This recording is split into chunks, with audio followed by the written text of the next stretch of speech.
Hi everyone, welcome back to my channel, Caroline Patricia.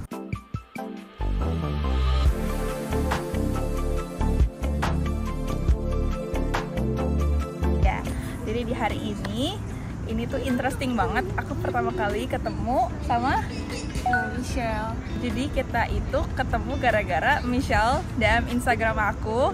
Dia udah nyampe di Sydney. Dan sebelumnya kamu kenal aku dari mana? Nonton di YouTube. Jadi kamu appear di timeline aku. Habis itu lihat juga di TikTok konten-kontennya. Habis itu aku follow IG-nya, tuh aku iseng DM dia. Bisa ketemu kan, udah mau datang gitu.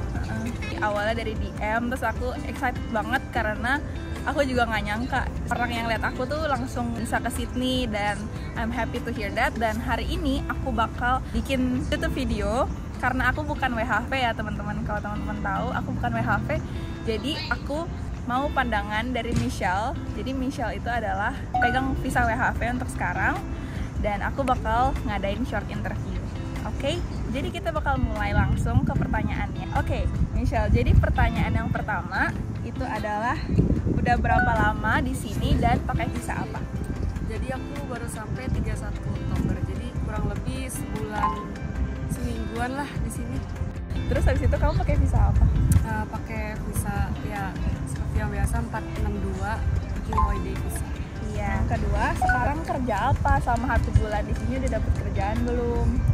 Jadi sebelum aku kesini tuh aku udah apply kerjaan 2 minggu sebelum berangkat. Aku tuh apply ke banyak tempat, sampai ke yang other state juga aku udah apply, kayak di Uluru, terus Melbourne, semua apply. Terus dapatnya dari Gumtree. Jadi aku iseng apply office job, terus dapet ya, jadi graphic designer. Jadi waktu itu tuh unexpected. Aku juga lagi kerja pas itu. Habis itu di SMS-in sama dia, katanya kapan bisa schedule interview. Habis itu dia bilang dia mau nunggu karena aku masih 2 minggu lagi kan baru pergi. Terus di schedulein lah sama dia. Kebetulan dia ada WhatsApp, jadi aku bales message dia tuh lewat WhatsApp kalau aku tuh masih 2 minggu lagi. Terus dia mau nunggu. Habis itu pas aku sampai sini, besokannya langsung interview, terus minggu depannya langsung kerja. Interesting banget ya. Jadi Michelle itu cari pekerjaan bahkan sebelum sampai di Australia. Terus udah langsung interview, itu sih bener-bener keren banget. Langsung dapat kerjaannya di office ya. Iya. Di bidang apa, Michelle? Jadi ini kebetulan di bidang education agency. Mereka kira kayaknya aku tuh student, soalnya pas aku sampai situ tuh, sampai kantor ditanya kamu student bukan gitu loh. Jadi itu kayak salah satu faktor mungkin beruntung atau gimana ya. Tapi selama ini masih part time sih. Terus aku juga ada coba kerja jadi sales assistant, masih apply juga, masih ada free time kan cuma 20 jam per minggu gitu kerjanya. Iya.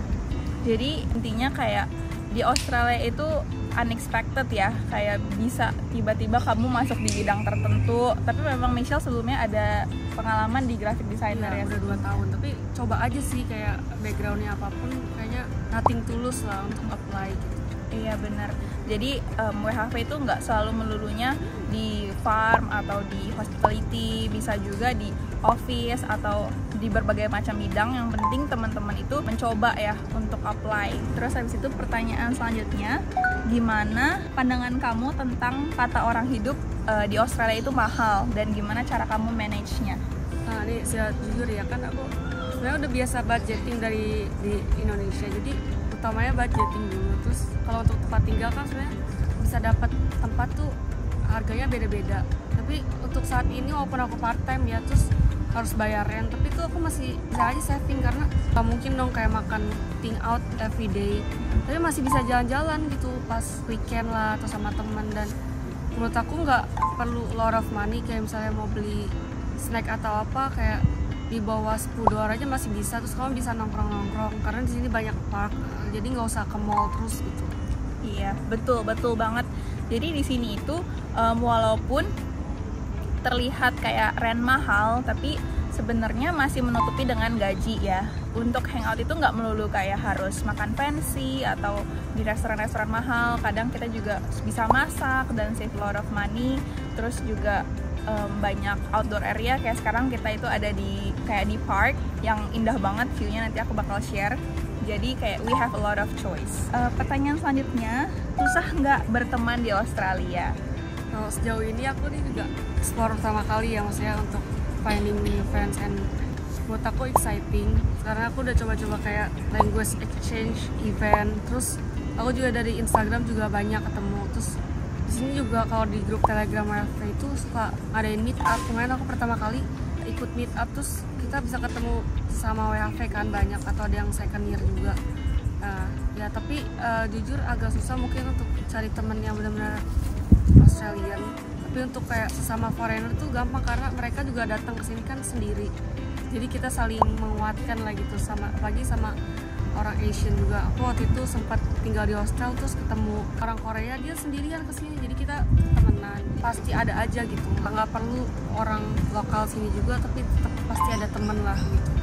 Iya, sama dari pendapat aku juga, selama kita berusaha untuk bersosialisasi, sebenarnya orang dari seluruh dunia tuh banyak, dan mereka juga datang ke Australia juga sendiri, dan mereka juga mencari-cari, dan kita tuh malah saling support gitu, sharing cerita-cerita. Jadi kita malah jadi broaden our horizon gitu lah tentang pengalaman masing-masing, karena journey-nya pasti beda-beda gitu. Benar-benar. Jadi dibanding kayak iri atau kayak malah sikut-sikutan, jadi kita tuh lebih malah ngedukung, malah kasih tahu oh di sini bagus atau di sini bagus, caranya gimana dan lain-lain. Selanjutnya kita tanya yang nggak enaknya dulu lah ya. Apa nggak enaknya di Australia? Ini yang paling aku itu, aku kira kan kalau di negara maju mungkin less smoker ya, tapi ternyata di kota cukup banyak smoker, walaupun harganya mahal kan, katanya kayak sekotak bisa 30-50 dolar, tapi itu masih ada.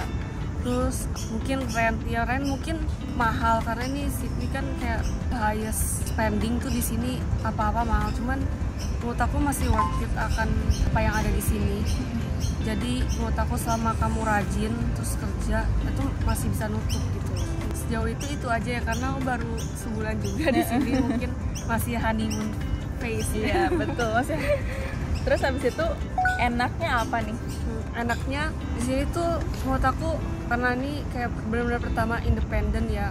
Kita emang dipaksa emang harus urus diri sendiri gitu. Itu bikin kita grow kan. Habis itu makanan sehat menurut aku di sini lebih gampang.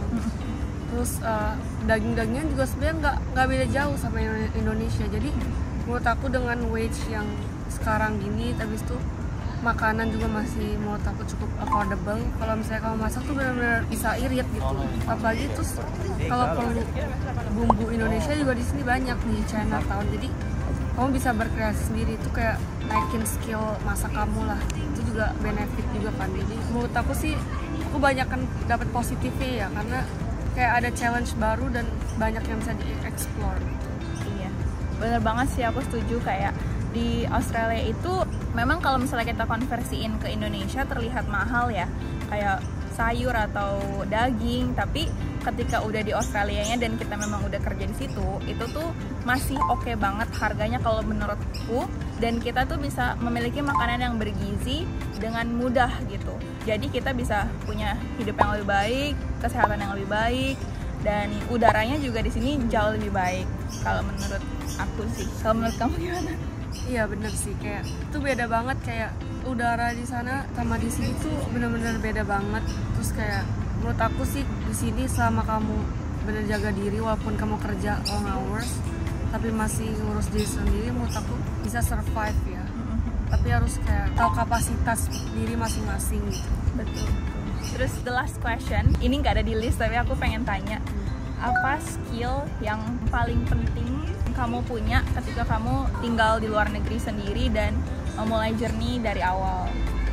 Menurut aku sih, aku dari dulu kayak coba dulu, karena aku kehilangan apa lagi sih, kayak kalau udah ditolak ya udah, kayak aku membiasakan diri untuk terima failure gitu, karena ya mungkin memang bukan jalannya ya oke. Jadi jangan terlalu kayak sensitif kalau udah ditolak down, sedih gitu. Aku sih mikirnya itu ya, terus tetap ya improve diri lah dalam segala aspek. Kamu kayak jaga diri sendiri, terus olahraga, karena ya kalau pagi di sini kan negara orang, terus healthcare gitu kan mungkin berbeda sama saya. Jadi ya kamu harus prioritasin kesehatan juga, karena nggak ada siapa-siapa kan di sini. Untuk meminimalisir lah hal yang tak terduga, apalagi kalau kesehatan gitu kan susah. Kamu sekali sakit nggak bisa ngapa-ngapain kan. Betul. yang paling penting itu aku summarize, yang paling pertama itu kita itu harus berani mencoba, jangan takut gagal, just go for it. Terus kayak buka peluang kemungkinan kamu, apply di semua hal, jangan takut ada kegagalan atau kalau ditolak nggak apa-apa, coba lagi. Mungkin it's not meant to be for you, but there's another better place or better chance. Terus habis itu jaga kesehatan, have a balanced life, jangan terlalu kayak overwork, mentang-mentang gajinya gede atau gimana, pertama-tama tergiur, tapi tetap prioritize your health because health is expensive, very expensive in Australia. Terus abis itu karena kamu sendiri lebih balance tentang your mental, your health, your food, what do you eat. Kayak jangan hemat-hemat untuk makan yang nggak jelas, lebih kayak prioritize your health lah intinya. Jadi kamu juga bisa lebih grow better dan move forward karena kita sendiri dan banyak step juga ke depan yang harus dikerjain. I guess that's all for this video. Kalau misalnya teman-teman ada pertanyaan, bisa komen di bawah. Thank you banget Michelle udah reach up aku dan bisa ngobrol juga dan sharing ke teman-teman. Ada message apa lagi? To all of you guys, walaupun masih di Indonesia atau di sini tuh journey-nya masih panjang gitu. Walaupun mungkin tahun ini belum bisa kesini, mungkin kan tahun depan tetap berjuang lah di sini atau di sana gitu. Betul. Okay, that's all for this video. Thank you so much for watching. Jangan lupa like, comment, and subscribe. And see you on my next video. Bye-bye.